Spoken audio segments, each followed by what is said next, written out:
ماں کے ہاتھ ویسے اٹھے رہتے ہیں، اور جب ماں کے ہاتھ اٹھ جائیں اجابت کے سارے دروازے کھل جاتے ہیں۔ میں نے پڑھا کتب حدیث میں جو دعائیں رد نہیں ہوتی ان میں سے ایک ماں کی دعا ہے۔ جب ماں ہاتھ اٹھا دے تو جنت کے سارے دروازے کھل جاتے ہیں، اور یہ لازمی نہیں ہے کہ ماں رابعہ بصریہ ہو تو پھر ہی اس کی دعا قبول ہوتی ہے۔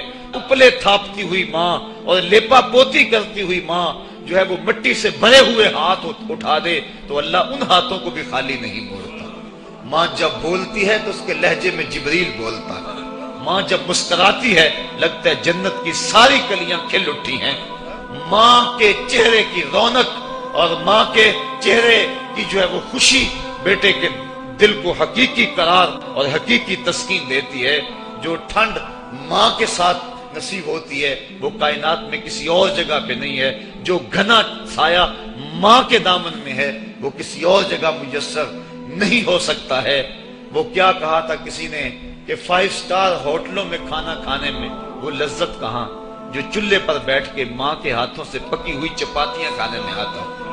عالی جناب حضرت صاحب کیا کیا اسٹیٹ سیکرٹری نام لیتے ہیں، لیکن وہ لطف کہاں جو ماں اوئے ببلو اوئے پپو اور اوئے مٹھو کہہ کے پکارتی ہے۔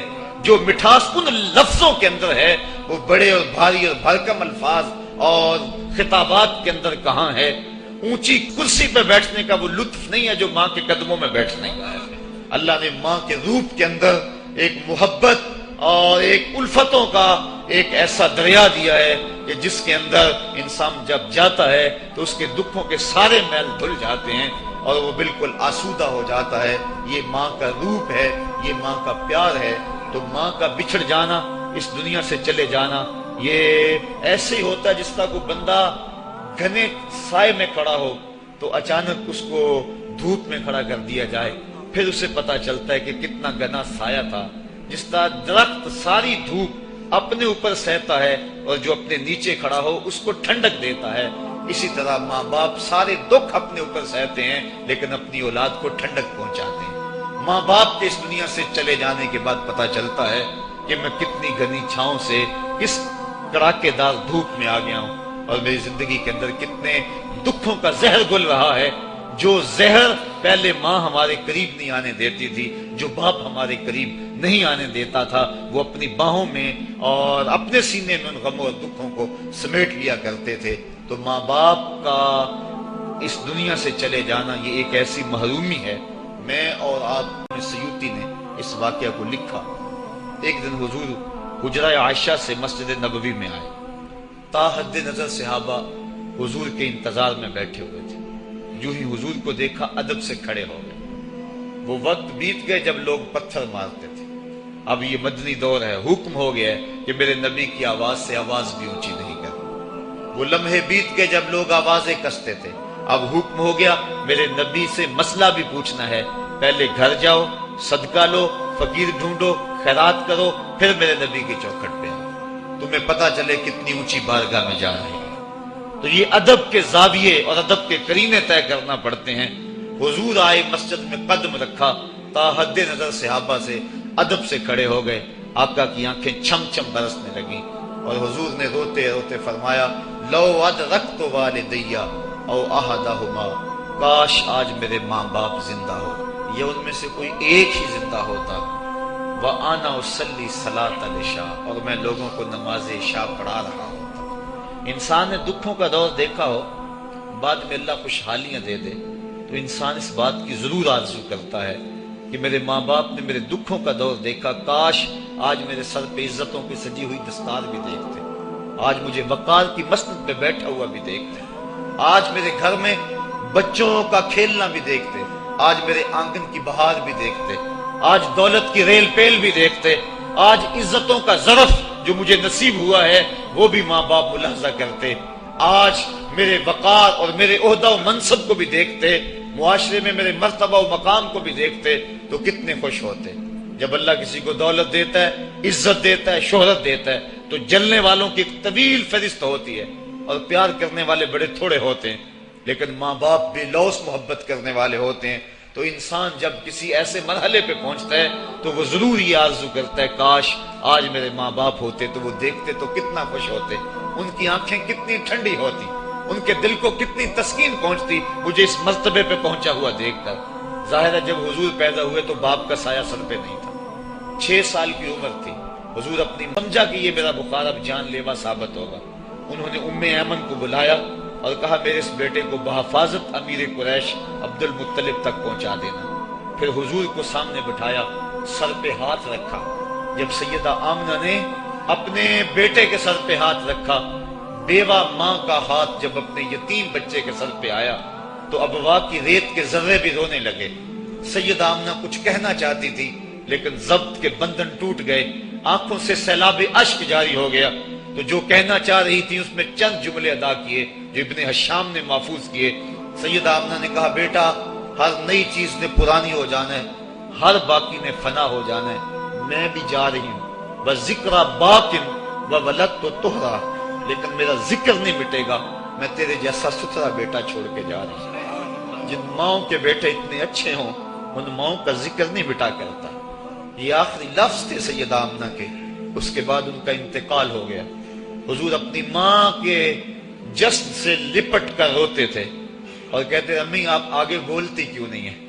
6 سال کی معصوم عمر، ابوا کی ریت کے ٹیلے، کونین کے سردار کے لیے یہ دکھوں کی کہانیاں۔ اللہ کے محبوب علیہ السلام نے وہیں اپنی ماں کی تدفین کی اور وہ اپنی ماں کی قبر کے اوپر پتھروں کے ٹکڑے رکھے، اور یہاں آج ہو بھی کیا سکتا تھا۔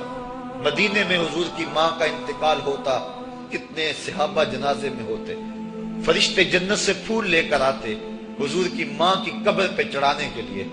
یہ ابوا کی ریت ہے، مسافرت، غربت۔ حضور نے مٹی کے اس تودے کے اوپر اپنی ماں کی قبر کے اوپر پتھر کے ٹکڑے رکھے، اور وہ کیا کسی شاعر نے کہا تھا تجھے کن پھولوں سے ہم کفن دیں، تو جدا ہی ایسے موسموں میں ہوا جب درختوں کے ہاتھ پھولوں سے تھی کہ امیر قریش حضرت عبد المطلب کا بھی انتقال ہو گیا۔ میں نے ابن حشام میں پڑھا ہے کہ جب امیر قریش کا جنازہ اٹھا تو پورا مکہ امڈ آیا جنازے میں، لیکن 8 سال کا ایک بچہ تھا جو دیواروں سے لگ لگ کے روتا تھا۔ آج اس کا یہ سہارا بھی چلا گیا۔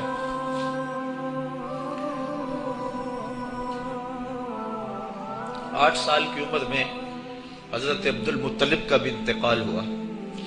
پھر حضور اپنے چچا کی کفالت میں آئے، وہ دن بھی بیتے، طائف کے بازار بھی آئے، مکے کی گلیاں بھی آئیں، بچھتے ہوئے کانٹے، کھدتے ہوئے گڑے۔ کبھی عقبہ بن ابی معیط جسم پہ اوجریاں ڈال رہا ہے، کبھی کوئی بدن نازک پہ کوڑا ڈال رہا ہے، کبھی حضور علیہ السلام کی راستوں میں ام جمیل کانٹے بچھا رہی ہے، کبھی بدر سجتا ہے، کبھی احد کی لڑائی ہوتی ہے، حضور کے چچا کے کلیجے کو چبایا جاتا ہے۔ یہ دن سخت ترین دن تھا، حضور کے سر پہ پٹی بندھی ہوئی تھی، آنکھوں میں آنسو جاری تھے، اور بار بار کہتے تھے ما فعل امی، میرے چچا کی کہانی سناؤ۔ تو بڑے مشکل اور زہرہ گداز حالات پیش آئے، لیکن آج حضور حجرہ عائشہ سے نکلے، تا حد نظر صحابہ ادب سے کھڑے ہو گئے، آقا کی نظر پلٹ کے پیچھے چلی گئی، ابوا میں جا کے رکی، اور میرے آقا کی آنکھوں سے آنسو ٹپکنے لگے، اور فرمایا کاش آج میری ماں زندہ ہوتی، وَأَنَا أُصَلِّي صَلَاةَ الْعِشَاء، اور میں لوگوں کو نماز عشاء پڑھا رہا ہوتا، وَأَقْرَأُ فِيهَا بِفَاتِحَةِ الْكِتَابِ، اور اس میں سورہ فاتحہ کی تلاوت کر رہا ہوتا۔ پھر میری ماں کو میرے ساتھ کوئی کام یاد آ جاتا، وہ دروازے پر آتی، چلمن سرکاتی، اور اپنے میٹھے اور مدبر لہجے میں مجھے بیٹا محمد کہہ کے آواز دیتی۔ فرمائے لوگوں میں اپنی نماز کو چھوڑ کے پہلے ماں کی بات کو سنا۔ یہ دنیا کے سامنے اپنی ماں کی ضرورت اور اہمیت کو حضور نے رکھا، تو ماں کا بچھڑ جانا، ماں کا اس دنیا سے چلے جانا، یہ بہت بڑا سانحہ ہوتا ہے کرنے کے لیے۔ ہمارا یہاں آنا یہ دوسرا مقصد ہے اس تقریب کے منعقد کرنے کا۔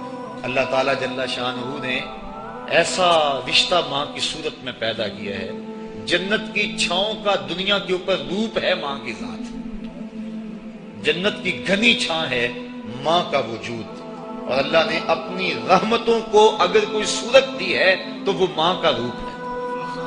اور ماں کے سینے میں وہ تڑپتی ہوئی ممتا اور محبت کے وہ پگھلتے ہوئے جذبات رکھے گئے ہیں کہ دنیا پر ماں کے پیار کا بدل نہیں ہے۔